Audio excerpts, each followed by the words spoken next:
Formal olaraq 2026-cı ilin büdcəsi də elə təqribən o xırda onda birləri saymasaq, yuvarlaq götürsək 2025-ci ilin büdcəsinin təqribən eynidir. Amma problem nədədir? Problem ondadır ki, gələn il hökumət neft fondundan ayırmaları 1,5 milyard manat az nəzərdə tutub. Deməli, həmin o 1,5 milyard manat büdcəyə əlavə olaraq xalqdan toplanacaq. Əlavə gəlir vergisi müəyyənləşdiriblər, əlavə aksiz vergiləri müəyyənləşdiriblər, çoxsaylı başqa vergilər müəyyənləşdiriblər, qiymətləri artırırlar. Deməli, bütün bu yollarla o neft gəlirlərinin azalmasını xalqın hesabına dırnaqarası kompensasiya edirlər. Niyə görə dırnaqarası deyirəm? Bu büdcənin gəlirləri nə üçün toplanır? Büdcə gəlirləri toplanır ki, o xalqa xərclənsin. Müdafiə işindən sosial işlərə qədər, təhsil, dövlət quruculuğu, bütün sahələrə, yəni xalqa xərclənsin. İndi sən onu xalqdan alıb xalqa xərcləsən nə olacaq ki? Deməli, indi bu günləri hökumət bütün stavkasını ona eləyib ki, neft sektorundan azalan gəlirlər qeyri-neft sektoru kimi baxılır xalqın cibi.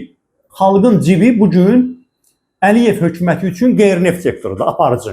Deməli, orada neftin gəliri azalan kimi, o da azalır da, bilirsiniz. Bu barədə danışmışıq. Deməli, həm istehsalat azalır, həm qiymət azalır, neft gəlirləri azalır və azalacaq. Bunun əvəzində sən iqtisadiyyat qurmalısan. Bax, bir qonşulara bax, gör Ermənistan necə inkişaf edir, onların nefti var. Gör Gürcüstan necə inkişaf edir. Gör Orta Asiya ölkələri, hələ bizim güya indi üst tutmaq istədiyimiz əmin o Orta Asiya ölkələrinin özündə, mən Qazaxıstan demirəm, Qazaxıstan əməlli başlı iqtisadi fenomenə çevrilib. Özbəkistanın özündə necə bir inkişaf yaranır? Qeyri-neft sektoru da hamısı, əlbəttə ki. Azərbaycan nə işlə məşğuldur? Azərbaycanın qeyri-neft sektoru falan yoxdur. Təsəvvür eləyin. 3 dəfə bizdən kiçik olan Gürcüstanda ixracat Azərbaycanın qeyri-neft sektorundan, yəni da nefti çıxaq da, neft-qaz Gürcüstanda yoxdur.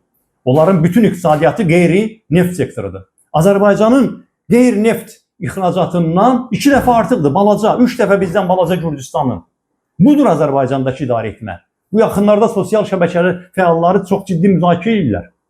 Dünyanın aparıcı süni intellekt üzrə şirkəti, 4,3 trilyon dəyərində olan Nvidia şirkəti Ermənistana cəmi bir neçə il bundan qabağa qədər İlham Əliyevin acından ölən Ermənistan dediyi ölkəyə, bizim ordumuzun 5 il bundan qabaq məğlub elədiyi ölkəyə süni intellektin inkişafı məqsədi ilə 1,5 milyard dollar sərmayə qoyacaq. Azərbaycan nə qədər sərmayə qoyur bu sahəyə? Yeni texnoloji inqilabdır da. Baxın, internet dünyanı necə dəyişdirsə, indi süni intellekt dünyanı o şəkildə dəyişdirir. Və süni intellekt sahəsində geri qalan ölkə bütün sahələrdə geri qalacaq. O cümlədən hərbidə də. Hərbin də əsas dayağı olacaq süni intellekt. Azərbaycanda 3 milyon dollar. 1,5 milyard ancaq bir şirkətin Ermənistanda süni intellektin inkişafına yönəltdiyi vəsaitdir. Ermənistanda bilirsiniz, mən bunu yeri gələndə başqa bir vaxt danışaram. Nə qədər yüksək texnologiya şirkətləri fəaliyyət göstərir, onların nə qədər dövriyyəsi var, onların nə qədər ixrac əməliyyatları həyata keçirdirlər, nə qədər xüsusi ixtisas məktəbləri var bu məqsədlə kadr yetişdirməkdən ötürü. İndi mən axı durub Çexiyadan, Estoniyadan, Latviyadan danışa bilmirəm, onlar çox qabağa gediblər bizdən. Bəs kimlə danışaq, kimlə biz müqayisə edək? Niyə görə bütün ölçülərə görə Azərbaycan ən geridə qalmış ölkəyə çevrilməlidir?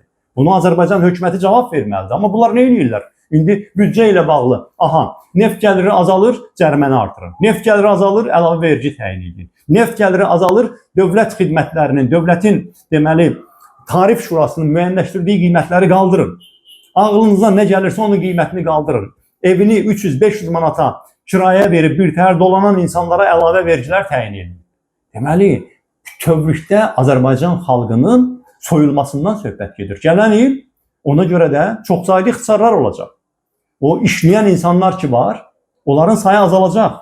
Həm dövlət işində işləyən, belə deyə, dövlət büdcə təşkilatlarında hər yerdə ixtisar olacaq, həm dövlət şirkətlərində ixtisar olacaq.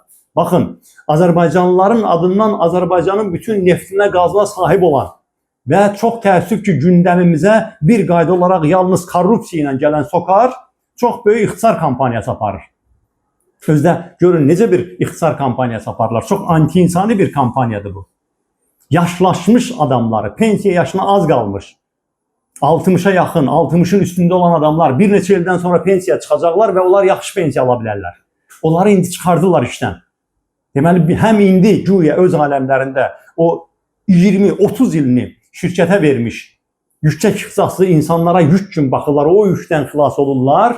Güya indi bu çox bilmişlər, həm də onları yüksək pensiyadan məhrum etməklə düşünürlər ki, onlar indidən işdən çıxarılsın ki, yüksək pensiya almasınlar gələcəkdə və pensiya fonduna əlavə təzyiq olmasın. Bu şəkildə görün, pulu kimdən qənaət edirlər? Əlildən qənaət edirlər.